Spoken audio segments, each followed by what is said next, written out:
10. Robert Smith. When 84-year-old Bart Rainey noticed a man sitting alone at a church potluck event in Alabama one evening in 2022, he invited the fellow senior to join his group at another table. The man, later identified as 70-year-old Robert Smith, declined the offer. Bart's wife asked Smith if he'd like some food brought over to him, to which he also said no. Moments later, he allegedly pulled out a gun and began shooting at his fellow picnic-goers, killing Bart, 84-year-old Jane Pounds, and 75-year-old Sarah Yeager. A picnic-goer named Jim Musgrove hit Smith with a chair and restrained him until police arrived. He was later hailed as a hero for stopping the gunman from taking more lives. Authorities have not revealed a motive for the murders. In the 3 months leading up to the shooting, police responded to at least 13 calls to Smith's home. Prosecutors charged the elderly man with capital murder and are seeking the death penalty. 9. Darlene Mays. 73-year-old Darlene Mays fell under police scrutiny during an investigation into a suspected drug ring spanning 4 states in 2012. Detectives had been working the case for years and were shocked when a raid of Darlene's home turned up evidence that she was not only a high-ranking member of the organization, but quite possibly the boss of it. Inside her house, they found 4 pounds of marijuana, $276,000 cash, and 2 handguns. The weed was vacuum-packed and the cash was divided up into $15,000 bundles. After making the discoveries, authorities announced that they believe Mays was responsible for up to 40% of the marijuana trade in the drug ring's territory, which includes Tulsa and parts of Arkansas, Kansas, and Missouri. They also suspected that she had many dealers working beneath her, including her son, who had 2 pounds of pot on him when he was arrested. Darlene was charged with multiple serious drug felonies, but the outcome of the case is unclear. 8. Ninja Thief. From 2009 to 2017, a master thief committed over 250 burglaries in the Japanese port city of Osaka.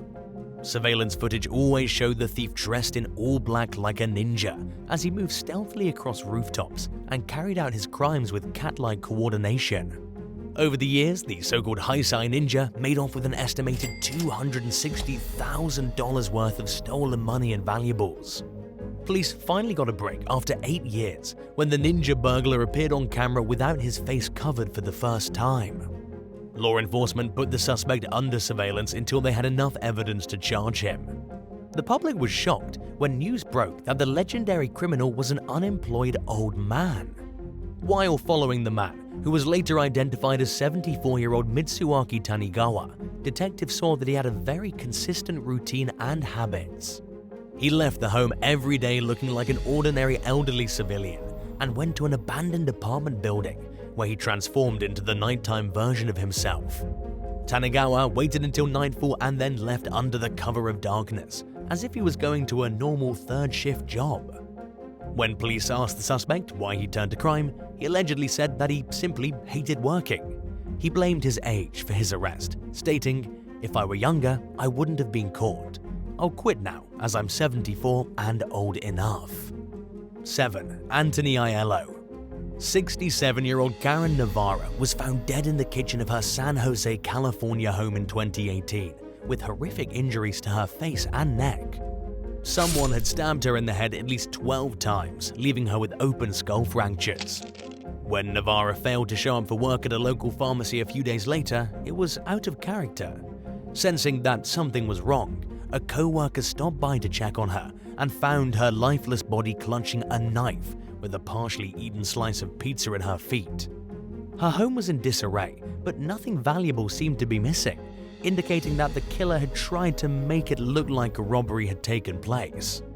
Navarro's stepfather, 91-year-old Anthony Aiello, told detectives that he came by earlier that day to drop off pizza and cookies, and that he saw his stepdaughter drive past his house later that day with an unidentified passenger in her car. But home surveillance footage put his vehicle at Navarro's house at the time of the murder. Data from the victim's Fitbit watch showed a sharp spike in her heart rate during that same time period, followed by a drop and then no activity.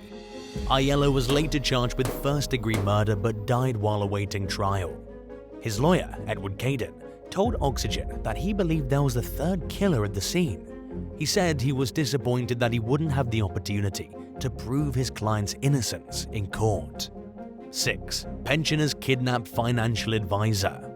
As the world grappled with the fallout of the Great Recession in 2009, a financial advisor was abducted by a gang of elderly clients who'd lost millions of dollars through his investment firm. The retirees ambushed 56-year-old James Amburn outside his home in Western Germany. They bashed him over the head with a walker, bound him with masking tape, and threw him into the trunk of a car. Amburn was driven to one of the pensioners' homes several hours away, where he was chained and tortured for 4 days by 5 senior citizens ranging in age from 60 to 79 years old. The gang locked him in an unheated basement, where they beat him, burned him with cigarettes, hit him with the leg of a chair, and fed him 2 bowls of watery broth each day. At one point, Amburn escaped on foot, but the pensioners caught up with him in a car and dragged him back to the house. They wanted Amburn to make their money reappear, but it wasn't possible. He offered to sell some of his own assets to come up with it, but said that he'd have to send a fax to the bank. At the bottom of the correspondence, he wrote a coded plea for help. The recipient understood the message, and help soon arrived. 4 of the kidnappers were sent to prison for their roles in the abduction, with the ringleader receiving 6 years. 5. Virginia Kelly. As the president of the California-based non-profit Latino Foster Parent Association, 73-year-old Virginia Kelly was tasked with distributing toys and clothing that were donated to the organization, courtesy of Toys for Tots and other charities. In 2008, a foster parent contacted police with suspicions that not all of the toys were ending up in needy hands after she was unable to get any donations from the non-profit. During a raid of Kelly's San Isidro home, police found 2 locked bedrooms chock full of merchandise. They also found stashes at her daughter's house and in a storage unit, amounting to around 11,000 stolen items with an estimated value of around $200,000. Kelly was charged with grand theft. Her lawyer argued that the organization she ran had received more toys than she knew what to do with, and that she never stole anything. He pointed out the investigation into Kelly stemmed from false allegations that she sold the toys for profit, and that her history of helping families and children essentially speaks for itself. Prosecutors, on the other hand, alleged that Kelly planned to sell the toys and keep the cash, and that her actions harmed plenty of vulnerable people. They accused her of taking advantage of the community for years and described her actions as despicable. 4. José Antonio Vázquez. For more than a year, starting in 2018, a serial vandal damaged over 1,000 cars in the city of Vigo, along Spain's northwestern coast.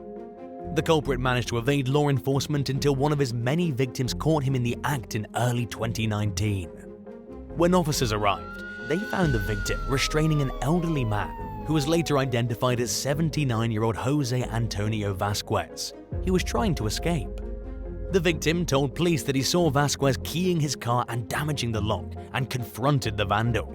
Vázquez allegedly became aggressive and punched the car owner in the face, breaking his glasses. 6 vehicles nearby also showed evidence of being vandalized and tampered with. An investigation found over a dozen complaints about Vázquez in the previous month alone, along with evidence that he damaged as many as 120 cars within the same time period. He was also recently accused of assaulting several people, including 3 neighbors. A deeper look revealed that over 1,000 vehicles were vandalized in ways that were consistent with the suspect's methods. In addition to facing criminal complaints, civil suits against Vázquez began to pile up as victims sought compensation for damages. Unsure of how to approach the case, the court ordered a psychological evaluation. Prosecutors wanted him to be admitted and for social services to look into his home life to see if there was a valid reason to put him into a nursing home. 3. Tony Martin. Tony Martin lived in isolation for decades at his farm in Norfolk, England. He started receiving unwanted visitors in the late 90s when intruders repeatedly burglarized his home, making off with thousands of dollars worth of furniture and other items. Frustrated by law enforcement's alleged failure to do anything about the crimes, Martin illegally acquired a gun to protect himself with. On the night of August 20th, 1999, 29-year-old Brendan Fearon and 16-year-old Fred Barras broke into the farmhouse. Awakened by the sound of smashing glass, Martin rushed out of bed and fired 3 shots at the men, chasing after them as they scrambled down the stairs and escaped through a ground floor window. Barras died at the scene, and Fearon was shot in the leg but survived. The case sparked controversy throughout Britain over homeowners' rights, with many supporting Martin's argument that he had a right to defend his home. Others sided with the prosecution, which brought the hammer down on Martin for having a gun without a license and accusing him of lying in wait. Martin was convicted of murder, but the charge was eventually reduced to manslaughter due to mental health issues resulting in diminished responsibility, and his sentence was reduced from life to 5 years. He was released in 2003 after serving 3 years. The home where the shooting took place remains abandoned and derelict to this day. Martin still owns the property, but refuses to move back there. He remains firm in his belief that he did the right thing, and said that he feels bad for the family of the young man he shot, but that his actions don't weigh on his conscience. 2. Donald Winkler. When 83-year-old Donald Winkler became dissatisfied with the care he received at a Long Island hospital in 2017, he checked himself out and stole an ambulance that had the keys in the ignition. He took it on a joyride at around 1 o'clock in the morning and was found at a 7-Eleven store 3 miles down the road. Police apprehended Winkler and took him back to the hospital for a mandatory psychiatric evaluation, meaning that checking himself out was no longer an option. They charged him with second-degree larceny, and a judge set his bail at $3,000 during a bedside arraignment. Neighbors told NBC New York that they'd taken Winkler to a doctor the previous week for breathing complications.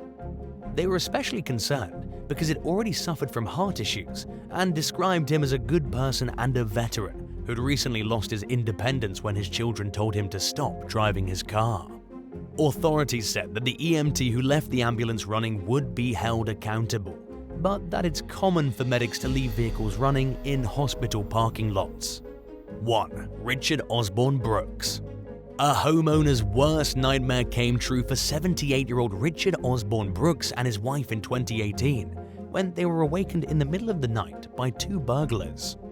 One of the intruders, who was later identified as 37-year-old career criminal Henry Vincent, forced Richard into the kitchen while an accomplice ransacked the southeast London home.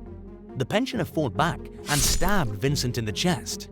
He fled the scene but collapsed and died from his injuries. Police initially arrested Osborn-Brooks on suspicion of murder, but cleared him of any wrongdoing a few days later after concluding that he stabbed Vincent in self-defense. Unfortunately, having the case dropped only eliminated some of the problems that the robbery brought into Richard's life. Henry Vincent was a well-known member of a traveling criminal gang, notorious for seeking revenge against its enemies. Members of the tight-knit group had already posted threats against Richard on social media, and while neighbors were relieved about his exoneration, they remained worried for his safety. One concerned community member told the Daily Mail that Vincent's clan had a reputation for making good on its violent threats, and that Richard and his wife may never be able to return to their home, where members of the group had set up memorial shrines on the sidewalk. At the time, the couple was staying at an undisclosed location. Nearly a year later, The Sun reported that there was still a price on Richard's head and that Vincent's associates were still intent on getting vengeance. They reportedly didn't care whether or not the stabbing was carried out in self-defense. Thanks for watching. If you walked in to find your sweet elderly neighbor robbing your house, would you feel more compelled to be forgiving than you would if the thief were younger? Or would you hope for the law to be just as hard on them as they would on anyone else? Let us know in the comments below and don't forget to subscribe. See you next time. Bye.